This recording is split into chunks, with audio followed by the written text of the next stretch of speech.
ಉಡುಪಿಯ ಹೊಸ ಮಾರಿಗುಡಿಗೆ ಅಶ್ವಿನಿ ಭೇಟಿಯನ್ನ ಕೊಟ್ಟಿದ್ದಾರೆ. ಕಾಪು ತಾಲೂಕಿನಲ್ಲಿರುವ ಹೊಸ ಮಾರಿಗುಡಿಗೆ ಅಶ್ವಿನಿ ಪುನೀತ್ ರಾಜ್ಕುಮಾರ್ ಅವರು ಭೇಟಿಯನ್ನ ಕೊಟ್ಟು ಪೂಜೆ ಪುನಸ್ಕಾರವನ್ನ ನೆರವೇರಿಸಿದ್ದಾರೆ. ಮಾರಿಯಮ್ಮ ಉಚ್ಚಂಗಿಯ ದರ್ಶನವನ್ನ ಪಡೆದಿದ್ದಾರೆ. ಜೀರ್ಣೋದ್ಧಾರಗೊಂಡ ದೇಗುಲವನ್ನು ವೀಕ್ಷಿಸಿದ್ದಾರೆ ಅಶ್ವಿನಿ ಪುನೀತ್ ರಾಜ್ಕುಮಾರ್ ಅವರು. ಇನ್ನು ದೇಗುಲದ ಆಡಳಿತ ಮಂಡಳಿಯಿಂದ ಗೌರವವನ್ನು ಕೂಡ ಸ್ವೀಕರಿಸಿದ್ದಾರೆ ಅಶ್ವಿನಿ ಅವರು.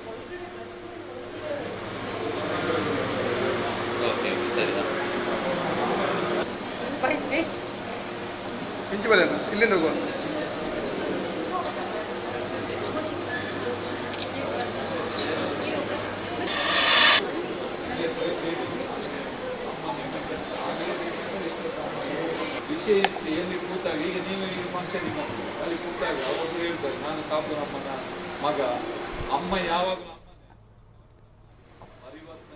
ಉಡುಪಿಯ ಹೊಸ ಮಾರಿಗುಡಿಗೆ ಅಶ್ವಿನಿ ಪುನೀತ್ ರಾಜ್ಕುಮಾರ್ ಅವರು ಭೇಟಿಯನ್ನ ಕೊಟ್ಟಿದ್ದಾರೆ. ಇದೇ ಸಂದರ್ಭದಲ್ಲಿ ದೇವಸ್ಥಾನದ ಬಗ್ಗೆ ಅಲ್ಲಿನ ಆಡಳಿತ ಮಂಡಳಿಯವರು ಕೂಡ ಅಶ್ವಿನಿ ಪುನೀತ್ ರಾಜ್ಕುಮಾರ್ ಅವರಿಗೆ ಒಂದಷ್ಟು ಮಾಹಿತಿಯನ್ನ ಕೊಡುವುದರ ಜೊತೆಗೆ ಅವರಿಗೆ ಗೌರವಪೂರ್ವಕವಾಗಿ ಶಾಲನ್ನು ಹೊದಿಸಿ ಸ್ಮರಣಿಕೆಯನ್ನ ನೀಡಿ ಗೌರವಿಸಿದ್ದಾರೆ. ಗಮನಿಸ್ತಾ ಇದ್ದೀರಿ.